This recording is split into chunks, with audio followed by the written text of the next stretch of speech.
Hello, everyone. Welcome to this webinar. As you come, settle into your chair and get ready for this wonderful content. We're welcoming you to the 10 school-based stressors that exacerbate trauma. And we're really pleased to have Dr. Rawson and Dr. John Kelly with us. My name is Jeremy Glauser, and we'll go through the schedule and make sure to do some introductions as we jump into this wonderful content and discussion. So after a short introduction, we'll hear from Dr. Rawson about the 10 school-based stressors that exacerbate trauma.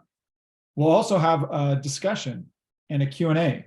So throughout this webinar, if you have questions, we encourage you to open up the chat and put those in there, and we will save those for an open discussion in the second half of the webinar. At the bottom of Zoom, there's a chat icon. Click on that, and then you'll put questions in there. We hope you feel comfortable and actively participate. Now, today, I want to just introduce a little bit about eLuma. I'm the CEO and the founder of eLuma. We partner with wonderful experts, communities, and organizations to bring content, research about mental health, about serving kids with special needs. And eLuma has been able to serve over 40,000 students in 36 states.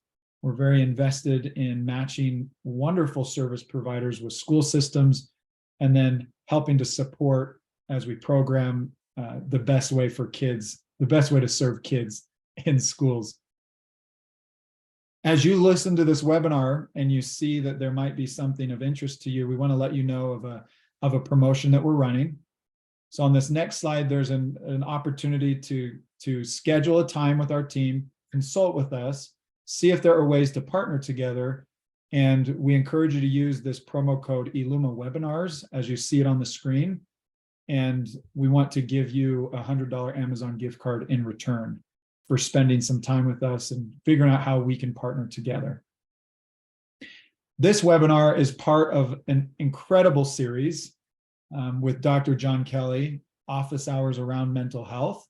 And I'm very excited to be part of this. John, why don't you tell us more about this series?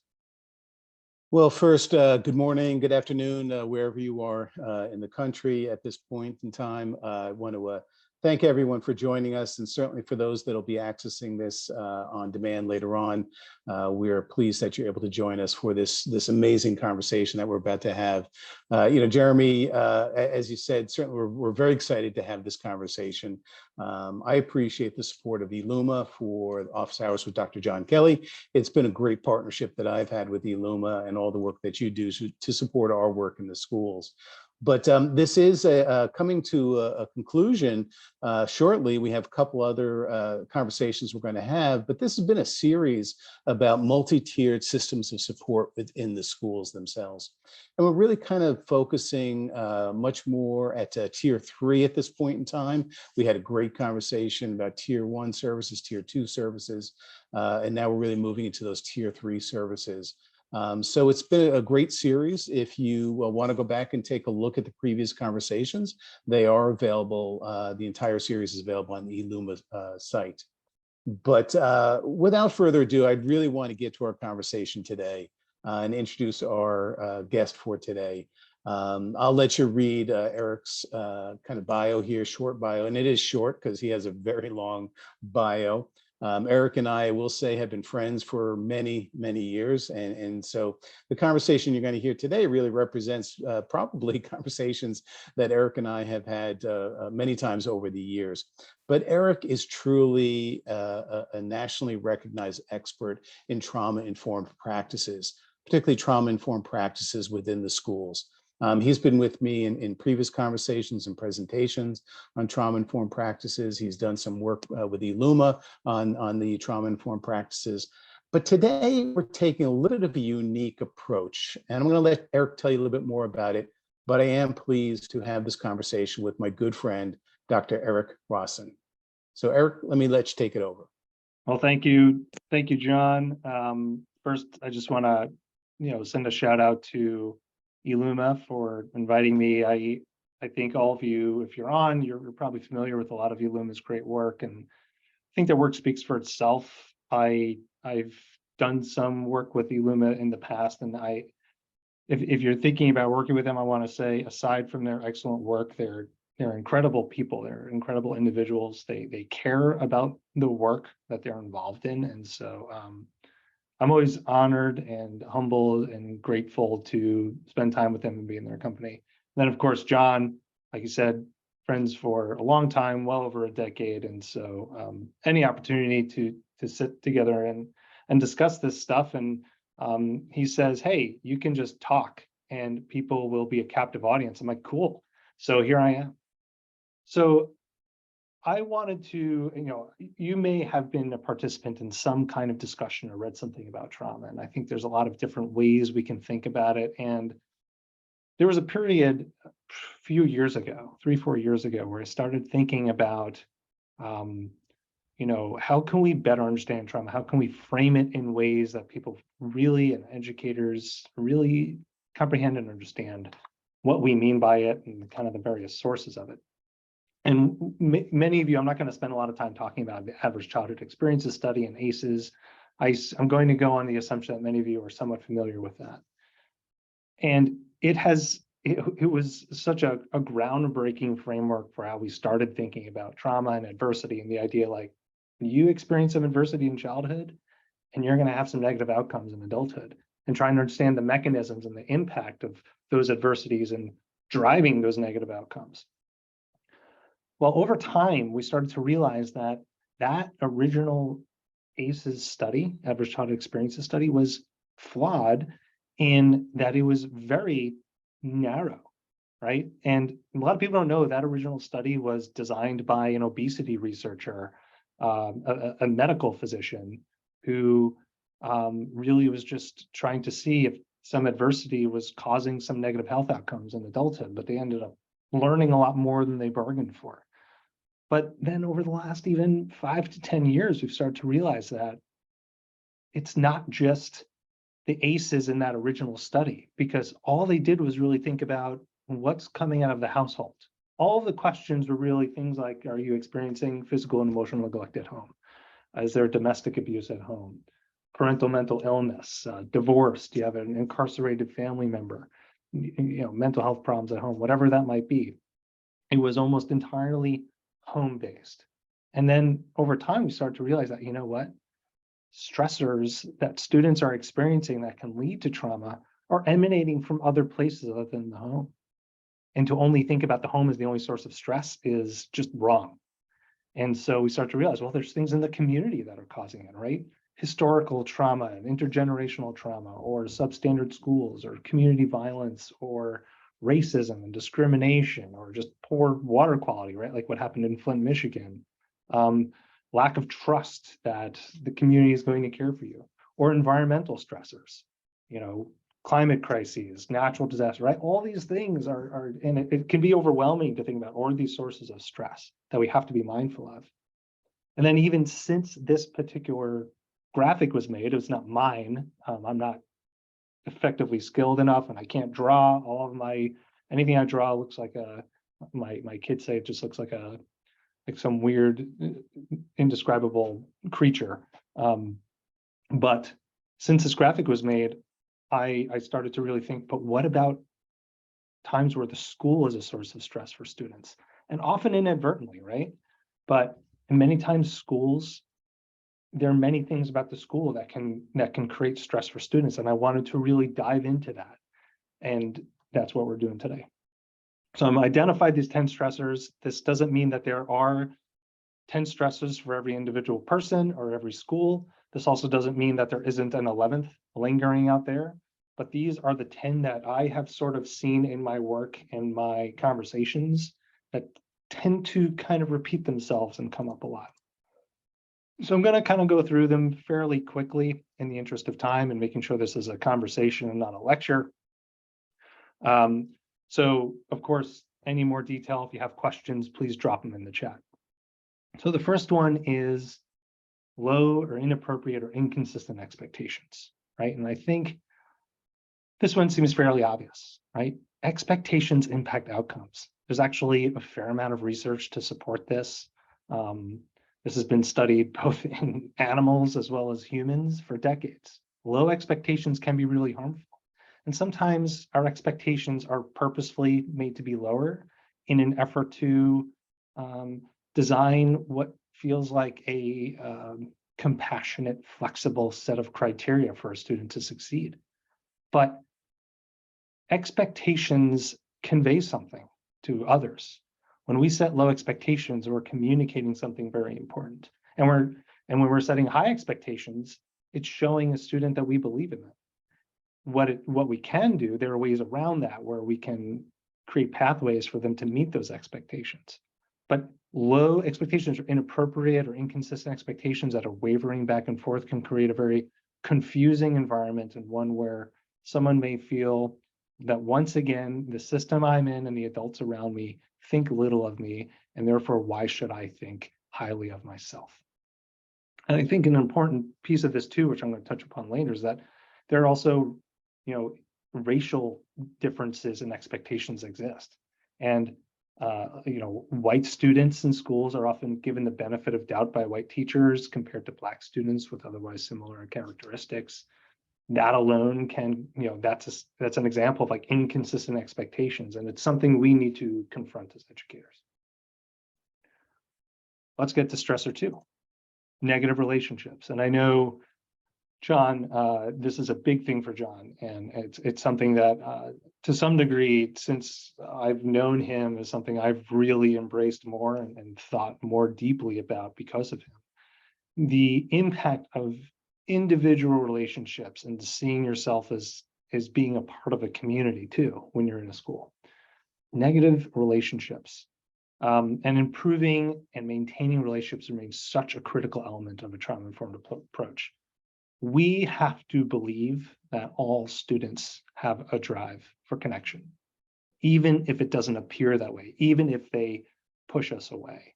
And there are there's this great documentary called Paper Tigers, and there was a principal of an alternative high school named Jim Sporletter. And there's examples where he focused so much on relationships and less on being kind of punitive and establishing himself as an authority not to be messed with, and you must respect me or we won't have a relationship. And there were so many examples where students were saying, telling him to F off and F you. And his response was not, well, you broke the rule, go home. He said, man, sounds like you're having a really rough day. I'm here for you whenever you're ready to speak. Or if you want to just sit with me, that's okay too. And they would be like, F you. And he'd be like, you can say anything you want to me. I'm always here for you. And again, later on, these students would come back, and that important aspect where he was saying, I'm here for you. I am a connection that you can't sever.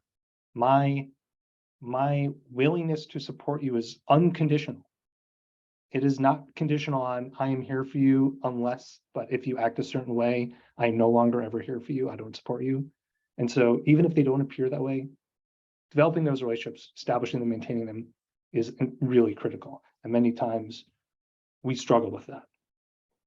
So I always share this quote from my grandma. And again, I always say, I don't think she created it, but she said it a lot. And so to me, it's her quote, but pain shared is halved, joy shared is doubled. And it really just highlights that idea that being around others accentuates joy, and it absorbs troubles and pain. Number 3, cultural insensitivity. As educators, we have to realize that culture in the broadest sense, right? Culture as far as where we grew up geographically, religion, race, ethnicity, beliefs, politics, like whatever you want to kind of broadly encompass in that term. It influences not only how certain events are perceived, whether they're perceived as stressful or not, right? Two things can happen in the same, the same thing happen to two different people, and one will kind of appraise a situation differently than the other. But it's also how they interpret and how they assign meaning to that stress, or if they're experiencing trauma, how they assign meaning to that. And it even determines things like how you respond, right? Is it okay to cry? Can I talk to somebody, or do I have to keep it inside? Is it more appropriate to lash out in anger, or kind of cave into myself and should I draw? Should I seek help? So it shapes the expression of the stress too. And it influences how people convey that stress, behavior and emotions and thinking. So again, it really shapes how we respond, whether we seek mental health support. And I think one of the challenges is many times, and this is normal, but we are applying our own lens of what is normal as educators and saying, well, that shouldn't have been stressful. And you're basing that only on your own beliefs. And let me be clear, it's totally normal for you to feel that way and have those thoughts. So our job is just to confront it and be like, okay, I need to actually check that, because just because I think that way doesn't mean other people think that way. Just because my appraisal of the situation is like this, that doesn't mean that other person is seeing it that way. And that there are many variables that shape how we interpret what's happening around us, such that several people in the same room are experiencing the very same thing in very different ways. Stressor 4. This one is probably pretty obvious, but overly punitive discipline is pretty much, it drives a dagger into a good trauma-informed approach in creating a good culture. This idea of zero tolerance. Again, zero tolerance is, again, that aspect of conditional acceptance. And can you imagine being in a place where you go there and you believe that around people that are supposed to care for you, that any misstep and they won't care for you anymore and they're not there for you and they will kick you out? Can you imagine ever messing up at home and wondering, maybe I won't have a place to sleep tonight if I mess up? That's what overly punitive discipline can do. It can essentially set, and all these things are folded together, right? Low expectations or inconsistent expectations and application of those expectations. Now, I think the other piece, especially for students with trauma histories, is that they struggle with self-regulation. And so punishing and rejecting them for that, for something that oftentimes is out of their control, may give educators a sense of power and relief, but it just makes it worse every time. Fact. All right, stressor 5, racism, discrimination, and inequity. And again, I'm not saying every educator or every school is engaged in this, but there are examples of this probably everywhere in some capacity. And racial inequity is undoubtedly intertwined with trauma. Racism and discrimination alone can lead to trauma and symptoms of trauma, and there's a lot of evidence to support that. The dread that people of color must face when talking to children about police encounters can be traumatizing, and there's evidence of that. There's a worldview for some that the community is not there to protect you, and instead it oppresses you. And that can create such a high level of chronic stress that can lead to trauma or the symptoms of trauma. And there are issues, whether, sexual minorities have 4 times greater risk of PTSD, right, than others, or different perceptions of innocence based on certain individual characteristics. So we need to confront this and identify the areas where maybe as a system, again, not purposefully, but are there ways in which our system is unfairly treating some others or having inequitable treatment? Stressor 6, making assumptions. We need to confront our assumptions. We're constantly making assumptions. And that's okay. That's how we fill the gaps and how we navigate and understand the world. You're human for making assumptions. Don't feel bad about it. But we're making them. And you have to acknowledge that you are. About your students, about the students' families, about ourselves, about our colleagues. So we have to always be thinking like, and I would do this as a school psychologist when people would raise, concerns about a student. And I would say, does the student know what they're doing wrong? Yes. Okay. Tell me why you're making that assumption. Does the student possess the skills to do what we're asking them to do or do what they're doing differently? If you say yes, why, what are you basing that on? Are we expecting people to disclose stressors to us. Do they have a reason to trust us? Are they purposefully or willfully breaking the rules, or is it just that they are truly going through a stress response and they can't regulate themselves? And later on, you ask them what happened and they say, I don't know, and they're telling the truth.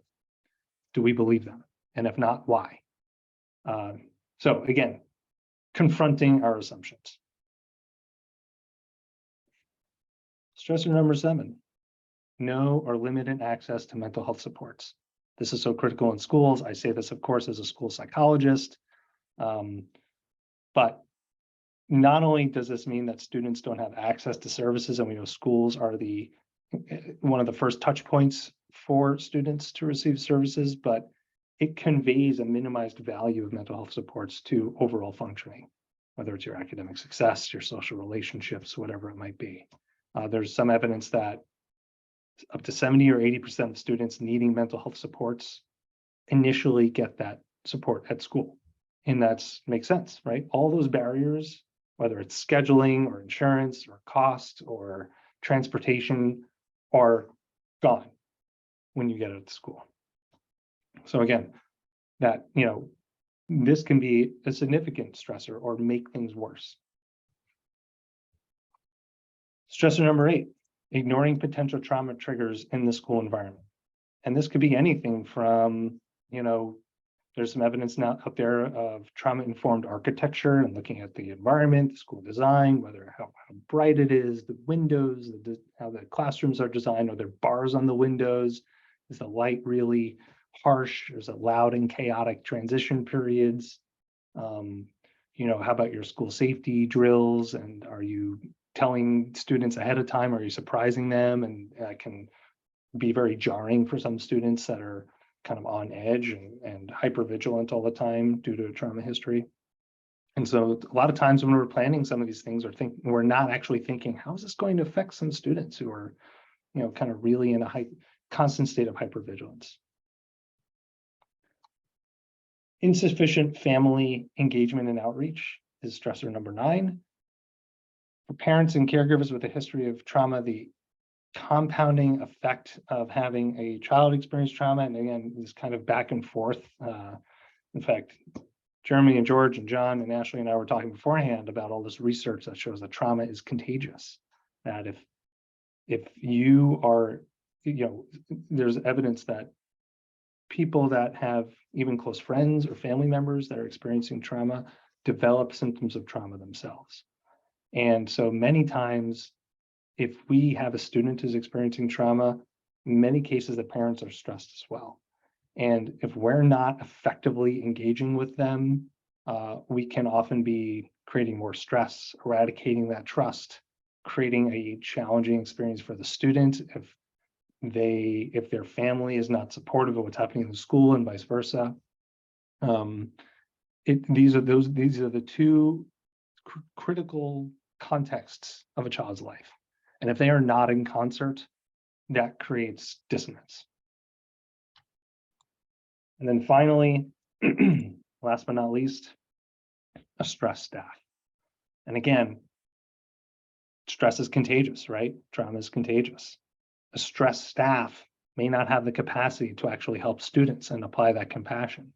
One of the most critical things I often say in my trainings is the ability for staff to say, if a student who's experiencing some dysregulation comes out personally, gets aggressive, to be able to say to yourself, this affects me, but it's not about me as a staff member. But if you're dysregulated, if you're stressed as a staff person, if you don't feel supported, people don't have your back, your ability to regulate yourself in those situations is going to be really limited. And I will tell you now, I won't judge you for that because you're human, right? Educators are human beings. And it's really hard when a 13-year-old who might be 6 foot tall and already have a mustache tells you to F off and just be like, that's all right. It's really not bad. Like, you need to be in a certain place to be able to apply that skill. It's very, very difficult. And so if we are not creating a culture that really values and is very proactive and intentional about being mindful of how well our staff are doing in every aspect of their lives, we are doing a disservice to the children and youth that we're working with.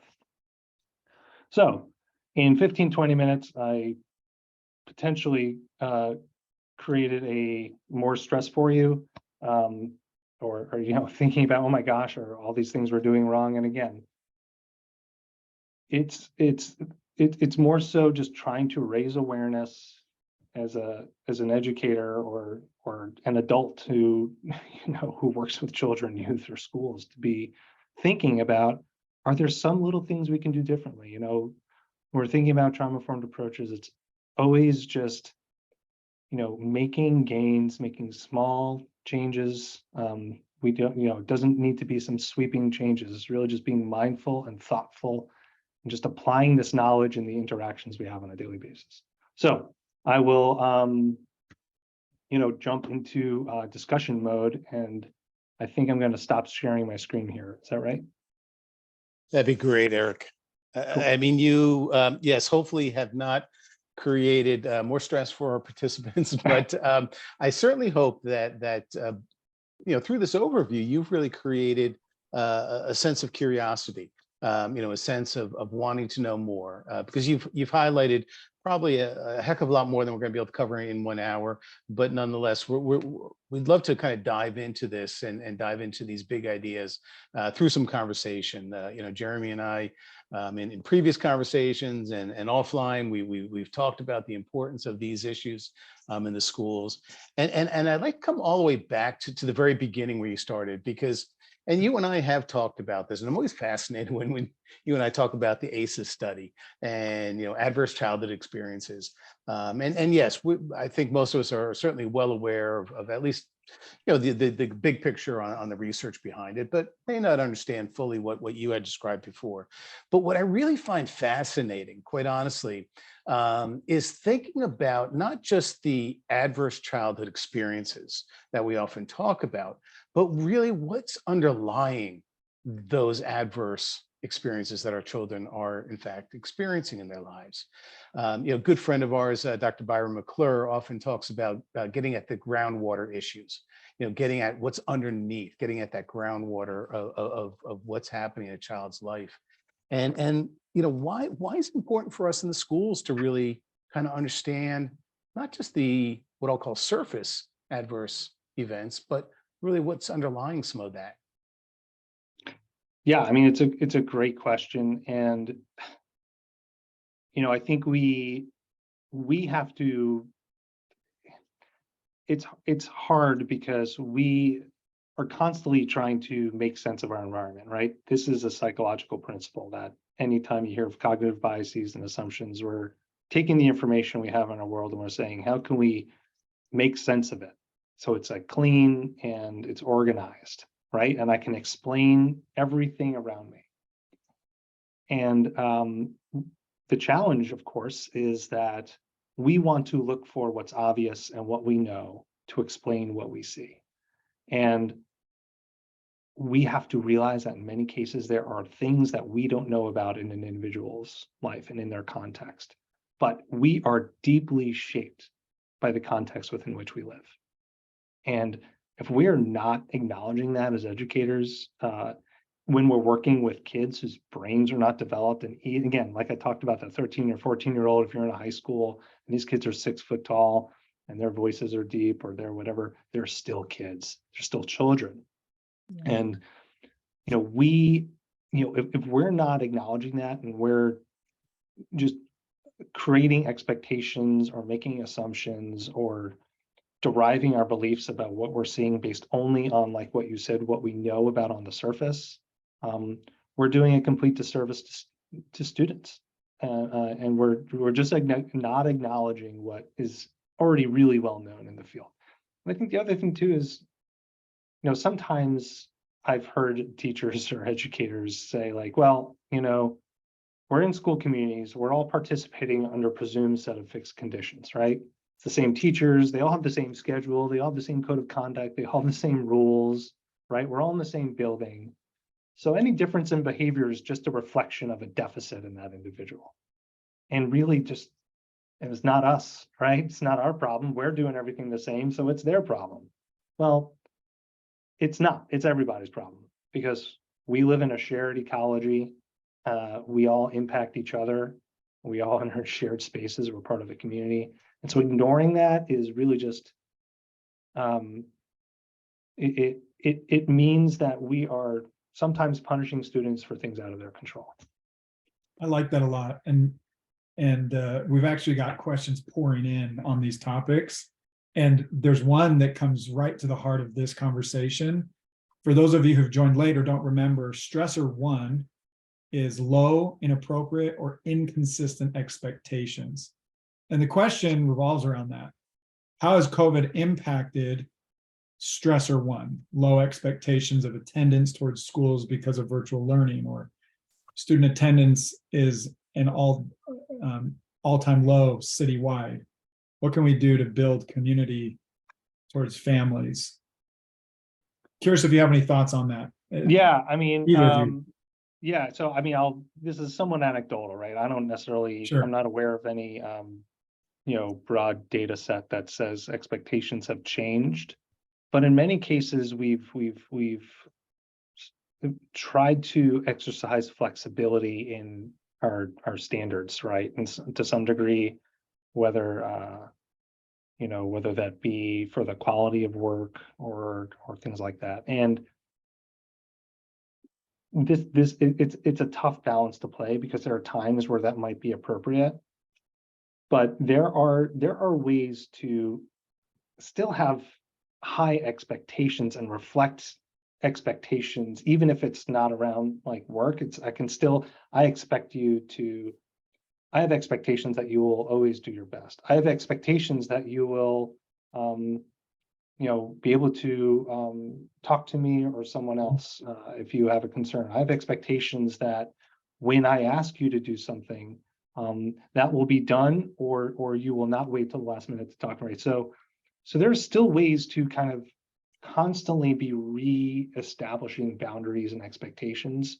The purpose is being clear about that and making them sufficiently challenging, so students aren't feeling like, wow, they've totally lost any faith that I can push myself.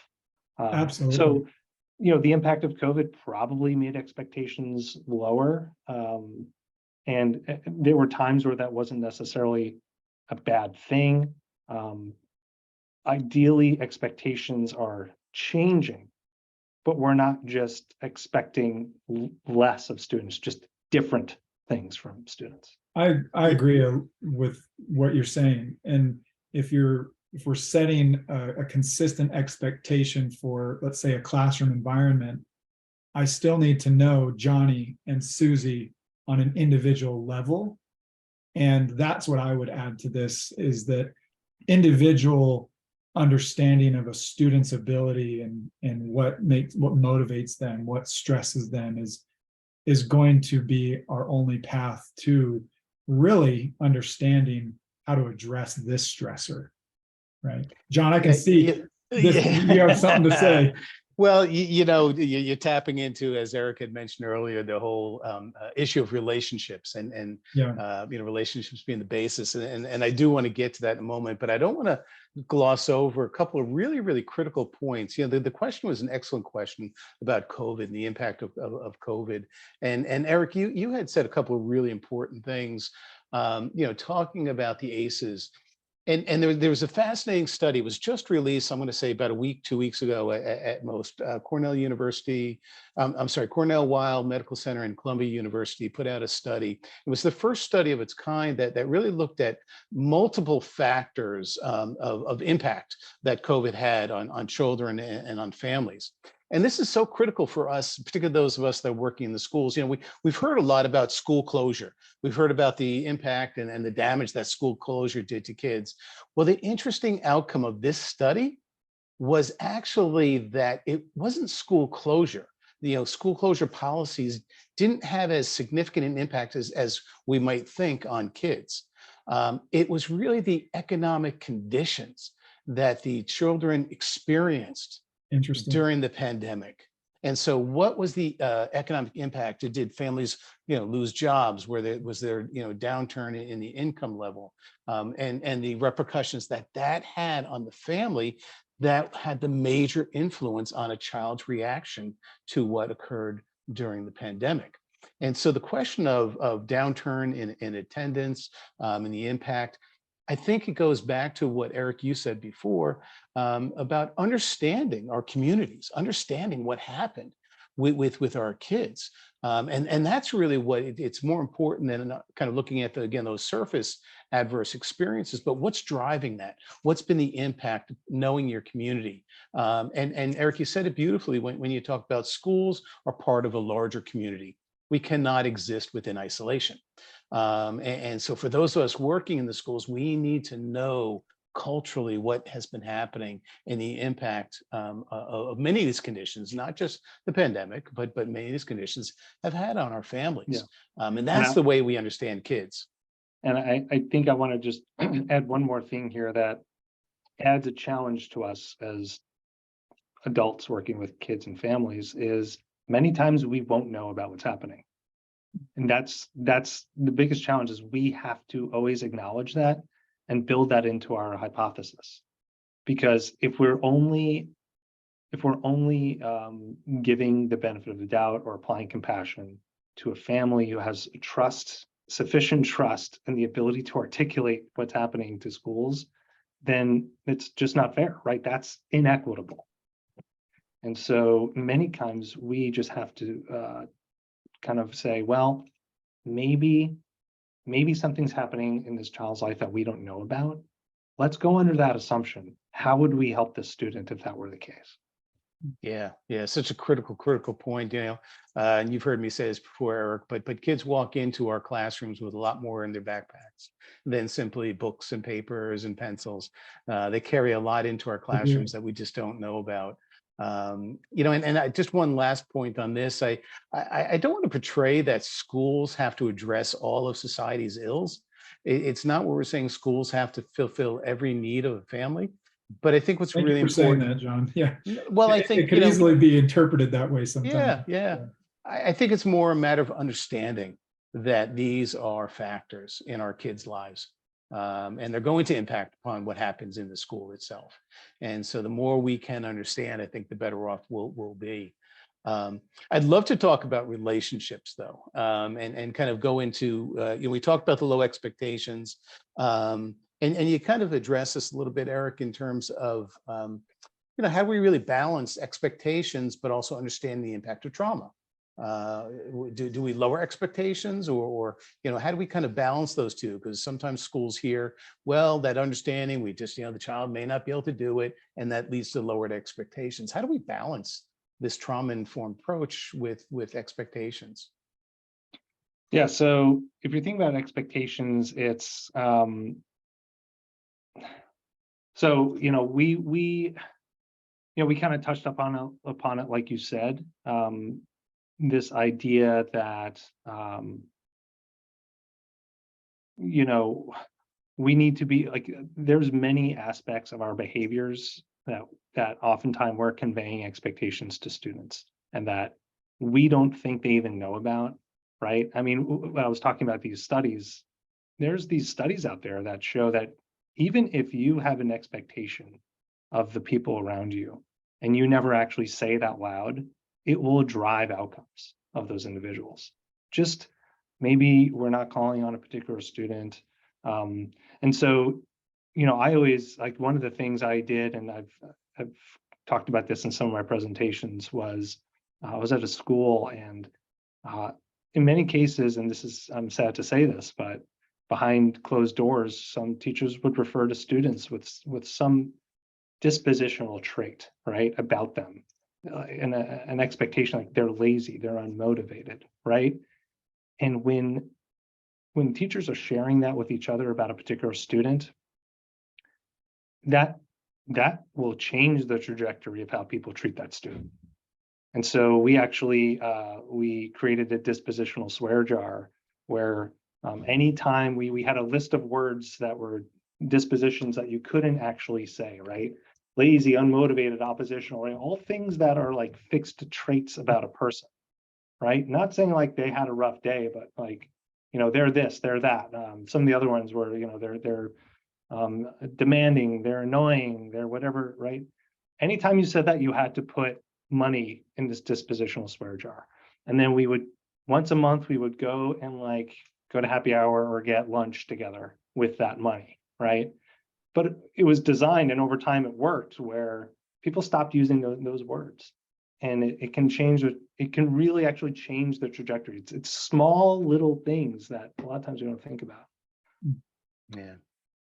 Yeah, I think it is fascinating. Understanding is different than lowering expectations, and you're really talking about that awareness. I appreciated what you said before, about relationship building and acknowledging the work. It's nice to know that I've had a little bit of an impact upon you, Eric. That these conversations have paid off a little bit. But in all seriousness, I think that I often do say that relationships are the basis of everything we do in education.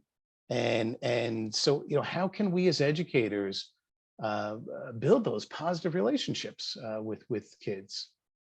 There are schools that are not just encouraging it, they're intentional and proactive, that we're nothing without trust. We're nothing without personal relationships. We're nothing without, like again, we keep saying this, being a part of a community. And so, there's a lot of ways that, schools have done this. One thing I love is this thing called relationship mapping. And John, I know you're somewhat familiar with that, where maybe, and there's different ways to do it. One way is the staff will, like a set of teachers for a certain group or grade, they'll have a whole list of students, and teachers will simply identify any student they feel they have a good relationship with. And then when they're done, they look at which students have nobody that identified as having a good relationship with that student. And then we'll identify an adult in that group that will reach out to that student. I've heard of schools that do it the opposite way, where students are the ones identifying teachers they have a good relationship with. And if there are students who identified nobody, then we actually make a proactive effort to do that. But there's other ways that adults can do this. One thing that I love that I got from this one person who works in the schools is he doesn't ask me anything activity. Because he says that many times we as adults know a lot about kids, but they don't know anything about us. And he says when one person knows a lot about the other, but it's not the other way around, that's called stalking. And so that's not really a relationship. So they will actually go and encourage teachers to have an ask me anything activity every now and then, and say, ask me anything about what you want about me. And of course, they're welcome to say no, like, what's your salary or something like that. But anytime that I've done this and I've shared that in a presentation, I've always had at least one person write me back and be like, I tried this the next day and it was awesome. And she's like, I already feel a stronger connection with the student, that the students know me as a person and not just some, statue up there who's just like, drilling information about, ancient Rome. Yes. And hey, listen, let's again acknowledge we realize that there are boundaries that we need to keep, and boundaries exist between staff and students.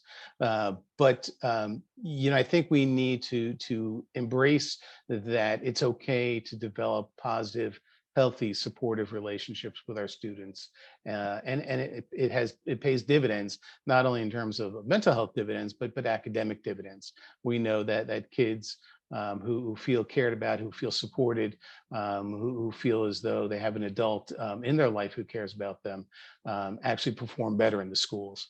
So I think that's important to acknowledge. Yeah, we've got probably one more question that relates and builds on this, and then quite a few questions from our audience that are geared towards supporting staff and addressing stressors and staff. And I know that we'll get to that. So stay around, hang on, folks, we'll get there.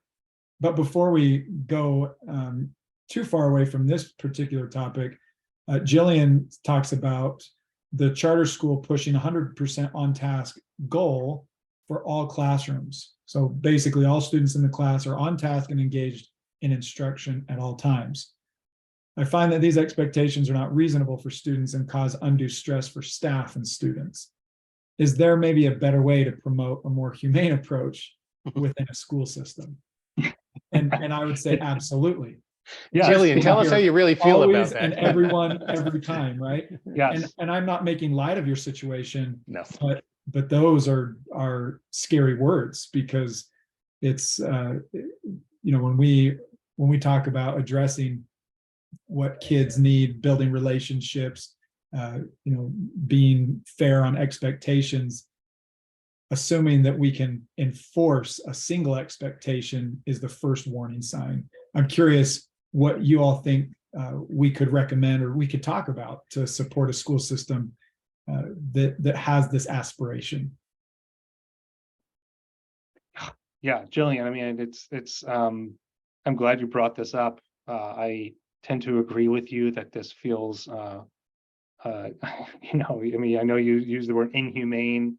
I'll go ahead and say unrealistic. Certainly if I was a student in that school, I would fail. I have never had a day when I'm 100% on task or engaged at every moment at all times. I'm just not. And I would probably say a good place to start would be trying to identify what is the purpose of setting this goal, right?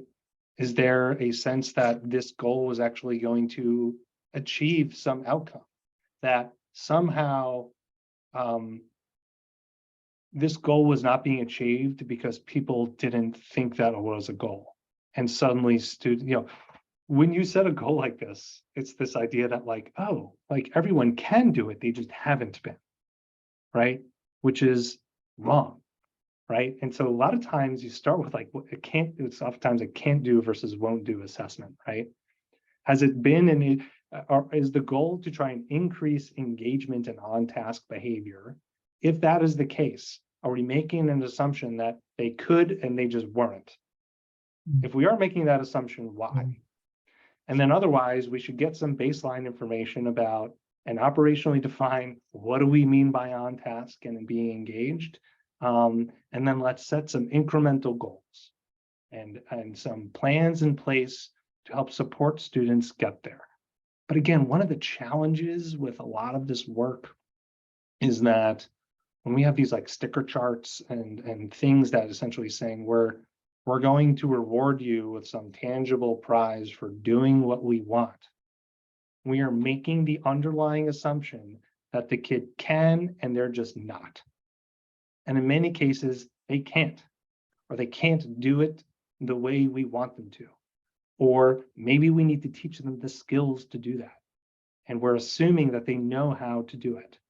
And so I think we need to get to ideally you can get to these core questions, the degree to which you can lead from the middle and engage with your administration and your staff to ask these questions and kind of peel that back a little bit, would be a good place to start. I realize sometimes it's hard to get the ear of an administrator who's very set on something like that. Let me just, because I love that what you've added there, Eric, and let me kind of add to that just a little bit. As Eric talks about assumptions that we make and assumptions that kids can do this, or do they really have the capacity? It reminds me a lot of the work that Dr. Ross Green has done. And he often talks about, lagging skills as opposed to, simply kids don't want to do it. And so it is really important for us to answer that question. Is it a matter of can't, won't, don't have the skills? And that's a really big question to answer. I do agree the policy, and all joking put aside, Jillian, again, we weren't making light of the situation. It's unfortunate that exists. But what I'll add to what Eric offered is I would encourage the classrooms to incorporate some social emotional learning component to it. Because really, if our expectation or our goal is to have kids fully engaged 100% of the time. And again, I realize that that's an unrealistic goal, but nonetheless, we need to be able to address what's going on inside of them. We need to be able to give them some of these skills. And so having, for example, morning circles, starting off the day, giving kids a chance to kind of unload a little bit of what's going on, free their minds, doing some mindfulness work in the classroom, teaching kids other social emotional learning competencies that can be infused into the classroom itself often helps raise that bar in terms of engagement. So it's got to be that combined effort of what's happening in the classroom, what the teacher's doing, but also what supports we're giving to the kids in order to even come close to that type of goal. Yeah, and so I'll jump on that too, because this goes back to the assumptions piece. And again, and SEL training and SEL instruction is a great example where many times we're making assumptions that students have the skills and they're just not applying them. And it's easy for us to make that assumption. And so but we know, like through SEL, that these are skills that can be taught. How to work collaboratively, how to engage in kind of, self-awareness. What another thing I see often is I don't know if any of you work in elementary schools, the amount of times I would walk through an elementary school and see a kid sitting outside because they were kicked out of the classroom to kind of like reflect and calm themselves down. And can you imagine now being an adult, someone telling you to go outside, sit on the concrete floor for 3 minutes and calm yourself down and then come back inside when you're ready? Like, would you be able to do that? I know I would be just like stewing and getting more angry. And some have said I'm actually a somewhat functional adult.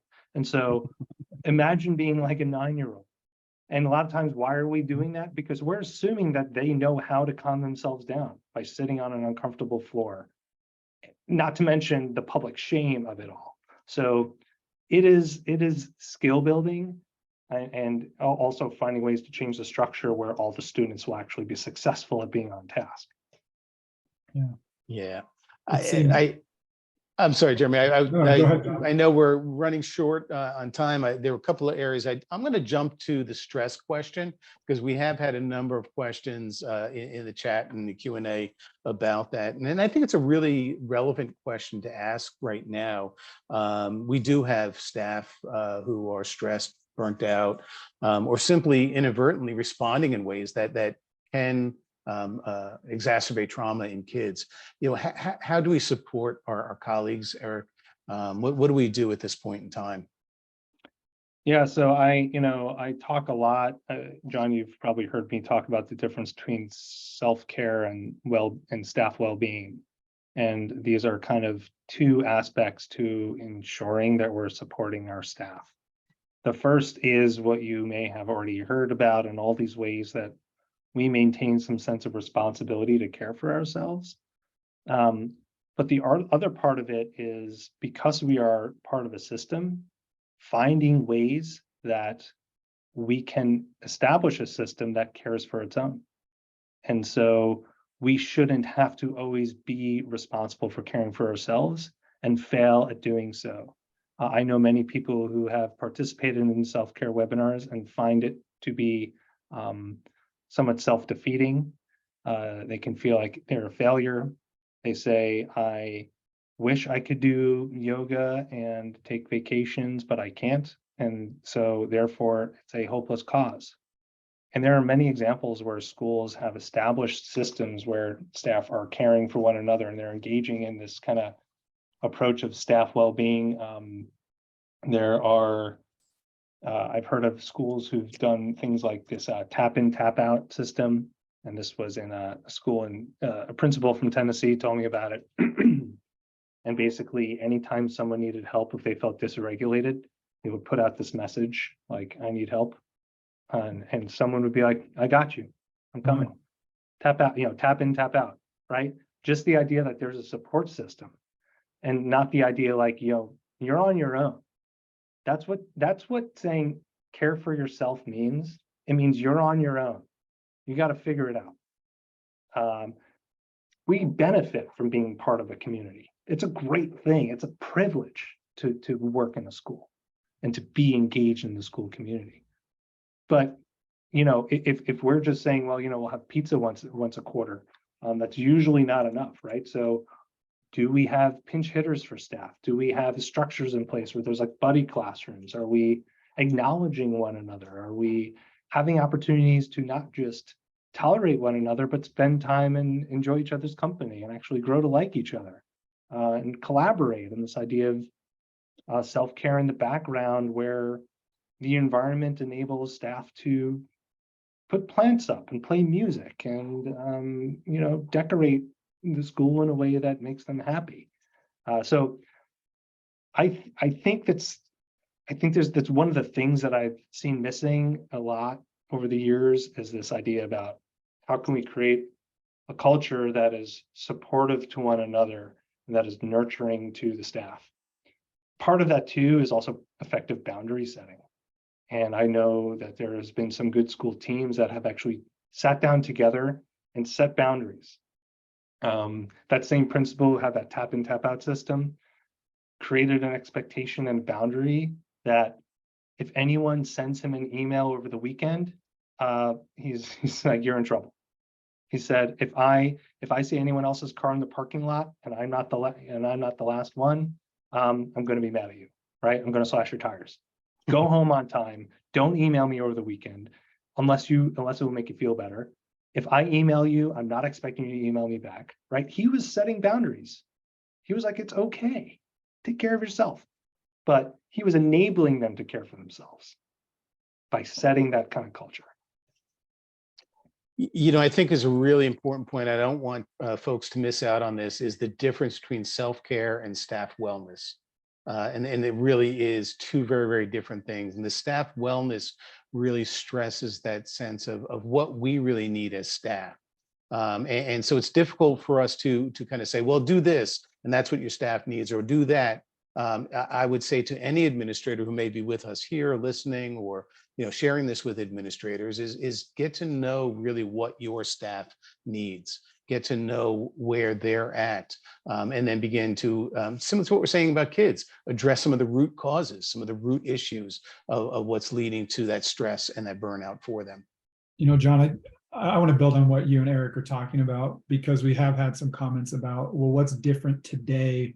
We've always faced poverty and wars, and there's been abuse and trauma. And I think what may be different is the frequency at which we hear about it and see it. I love, Eric, that you talk about really honoring the education profession.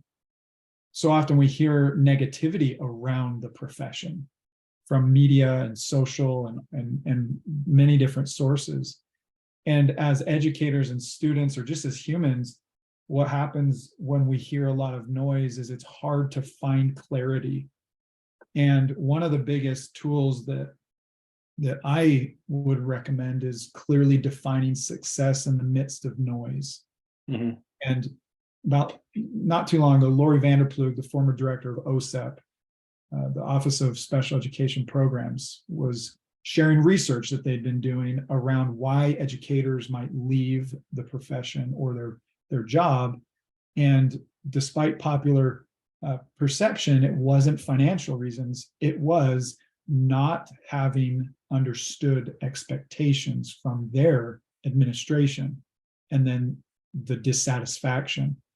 So if we're trying to address stress, we need to look at what success is and cut through the noise and all these different struggles and help our people see what they can feel successful about.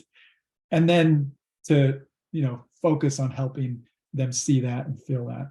I love this conversation, and hopefully we can really help educators and students alike feel successful and, monitor their stressors and become amazing humans that they are.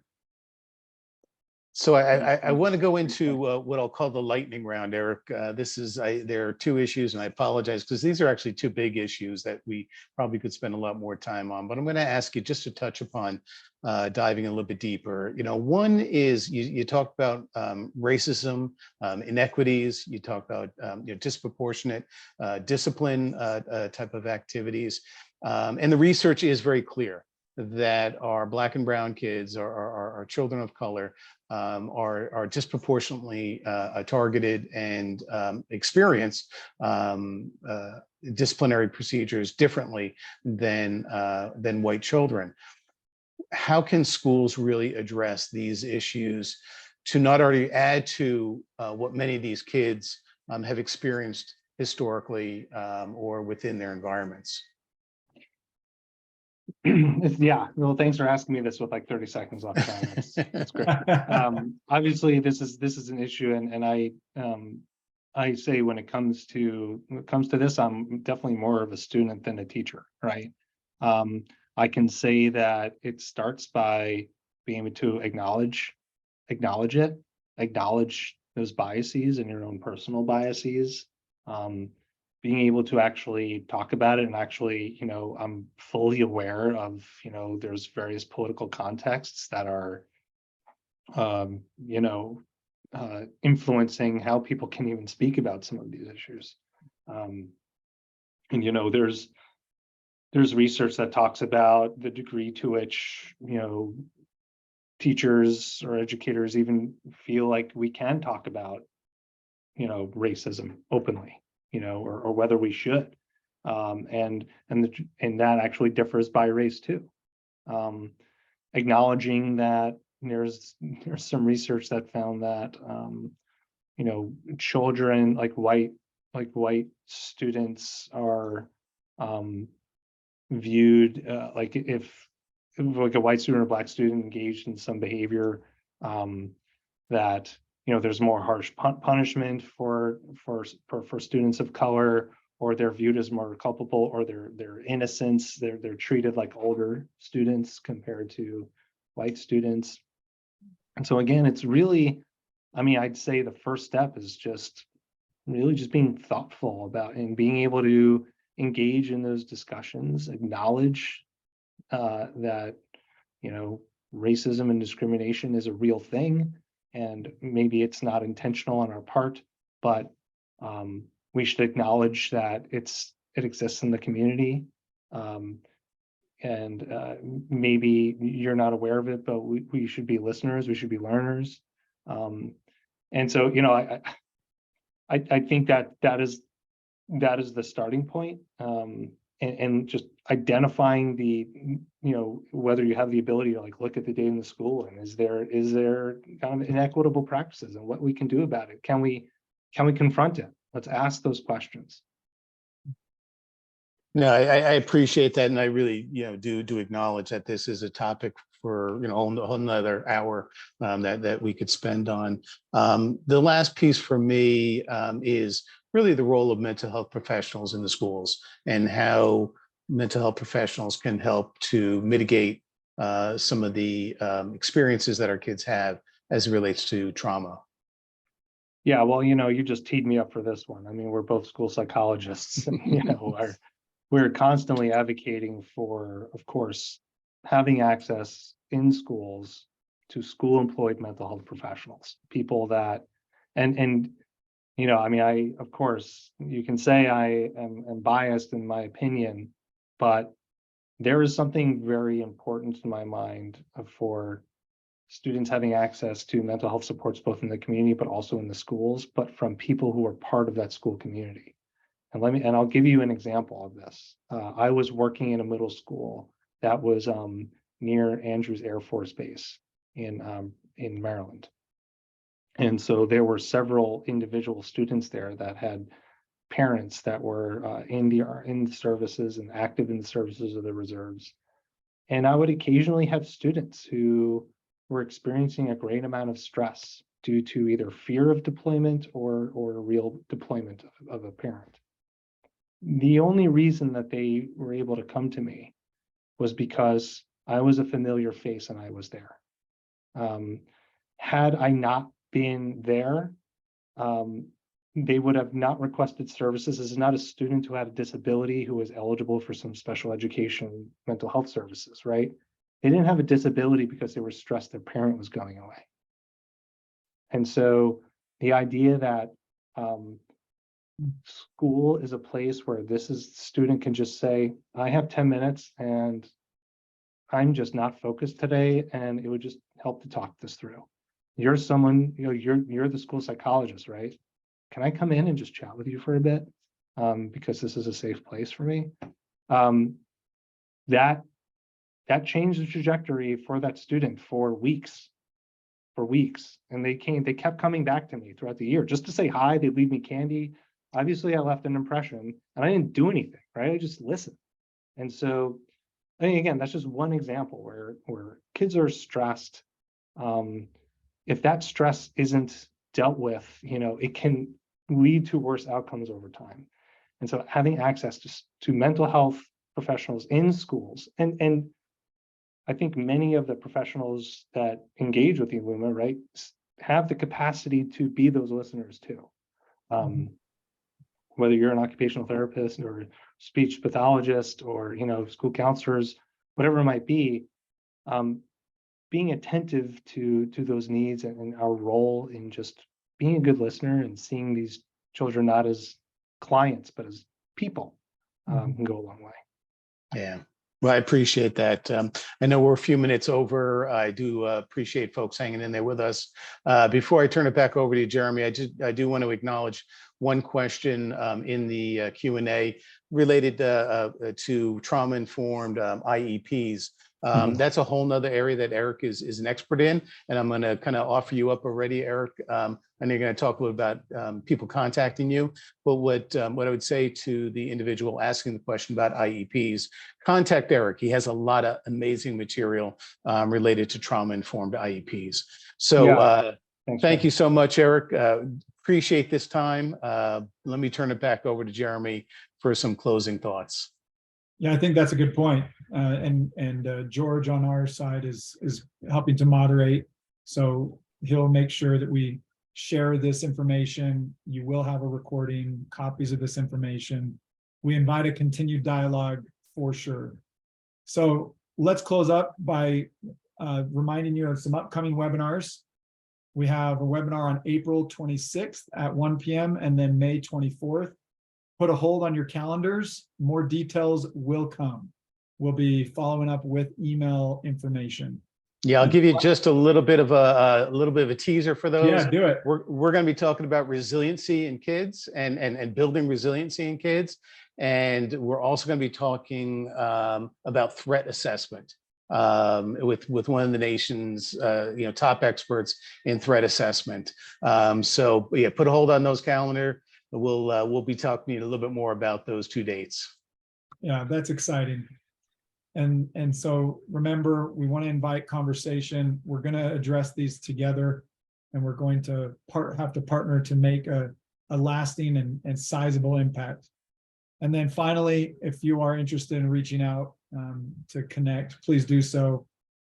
We've shared Dr. Rawson's information for specific questions that you may have about the content today. This is our information at eLuma to further that discussion, to partner, or just have a listening ear. We hope you have a wonderful rest of your Wednesday today, and we hope to see you next time. Take care. Thank you.